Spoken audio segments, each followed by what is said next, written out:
ఉన్న ఒక్కటి ఊడిపోయింది. అడ్రసే గల్లంతైంది. ఉమ్మడి ఖమ్మం జిల్లాలో బీఆర్ఎస్ కారు ఖాళీ అయింది. ఉన్న ఒక్క ఎమ్మెల్యే కూడా కాంగ్రెస్ గూటికి చేరడంతో ఖమ్మం, భద్రాద్రి కొత్తగూడెం జిల్లాలో పార్టీ బ్రేక్ డౌన్ అయింది. భద్రాచలం ఎమ్మెల్యే తెల్లం వెంకట్రావు కాంగ్రెస్ లో చేరడంతో గులాబీ శ్రేణులు ఢీలా పడ్డాయి. ఉగాది ముందు బీఆర్ఎస్ కు చేదు పెట్టిన ఖమ్మంలో పార్టీ మళ్లీ కోలుకోవడం ఇప్పట్లో సాధ్యం కాదని చర్చ జరుగుతుంది. బీఆర్ఎస్ పార్టీ పుట్టినప్పటి నుంచి ఖమ్మం దాన్ని దూరంగానే పెడుతూ వస్తుంది. ఇప్పుడు వీస్తున్న కాంగ్రెస్ హవాను తట్టుకోవడం అంత సులభం కాదని, ఏదో అద్భుతం జరిగితే తప్ప పార్టీ పైకి లేవడం కష్టమని చెప్తున్నారు. రాష్ట్రంలో బీఆర్ఎస్ అత్యంత బలహీనంగా ఉన్న జిల్లా కేవలం ఖమ్మం ఒక్కటే. నల్గొండలోనూ బలం లేకపోయినా పడినప్పుడల్లా కొంత పైకి లేస్తోంది.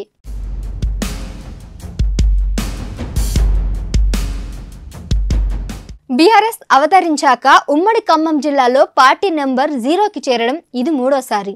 2004లో జరిగిన ఎన్నికల్లో పార్టీకి 26 సీట్లు వచ్చినా ఖమ్మంలో ఖాతా తెరవలేకపోయింది. 2009 ఎన్నికల్లోనూ అదే పరిస్థితి. 2014, 2018, 2023 ఎన్నికల్లో జిల్లాలో ఒకే ఒక స్థానం గెలుచుకుంది. 2014లో జలగం వెంకట్రావు కొత్తగూడెం నుంచి, 2018లో ఖమ్మం నుంచి పువ్వాడ అజయ్ గెలిచారు. తాజా ఎన్నికల్లో భద్రాచలం నుంచి గెలిచిన తెల్లం జంప్ అయ్యారు. దీంతో 2004, 2009లో మాదిరిగా చట్టసభలో ఖమ్మం నుంచి పార్టీకి ప్రాతినిధ్యం లేకుండా పోయింది. 25 ఏళ్ల చరిత్రలో పార్టీ ఇతర జిల్లాల్లో అద్భుత విజయాలు సాధించి 2 సార్లు అధికారంలోకి వచ్చింది. ఎంపీ ఎన్నికల్లోనూ సత్తా చాటింది. కానీ సరిహద్దు గడ్డపై మాత్రం చతికిలబడిపోతుంది.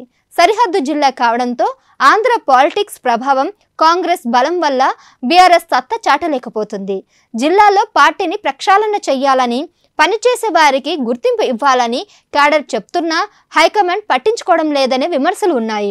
ఇతర పార్టీ వాళ్లకు రెడ్ కార్పెట్ పరిచి తొలి నుంచి పార్టీనే నమ్ముకొని ఉన్న వాళ్లను పక్కన పెడుతున్నారని క్యాడర్ ఆరోపణ.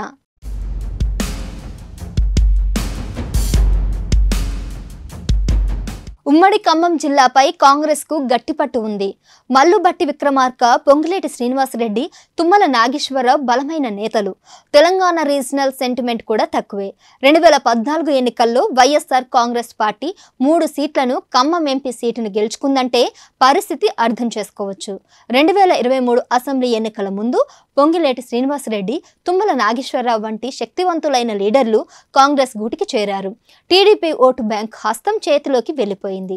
10 అసెంబ్లీ సీట్లలో 8 కాంగ్రెస్ కు, 1 కారుకు, 1 సిపిఐకు దక్కాయి. ఖమ్మం జిల్లాలో బీఆర్ఎస్ కు బలమైన నేతలు లేకపోవడం మైనస్ పాయింట్. కాస్త అండగా నిలబడతారనుకున్న నేతలు కూడా పక్క చూపులు చూస్తున్నారు.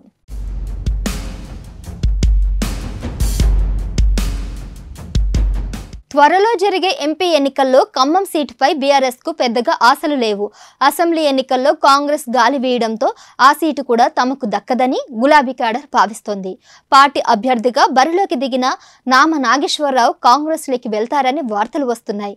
అది నిజం కాకపోయినా ఆయన పోటీ నామ మాత్రమేనంటున్నారు. ఖమ్మంలో కాంగ్రెస్ ఖచ్చితంగా గెలిచే సూచనలు కనిపిస్తుండడంతో టికెట్ కోసం ఆ పార్టీలో గట్టి పోటీ ఉంది. ఖమ్మంలో బీఆర్ఎస్ నిజానికి పోగొట్టుకున్నది ఏమీ లేదు. తొలి నుంచి మింగుడు పడని ఖమ్మంలో గులాబీ జెండా ఎగరడం సమీప భవిష్యత్తులో కష్టమేనని ఆ పార్టీ శ్రేణులే అంటున్నాయి.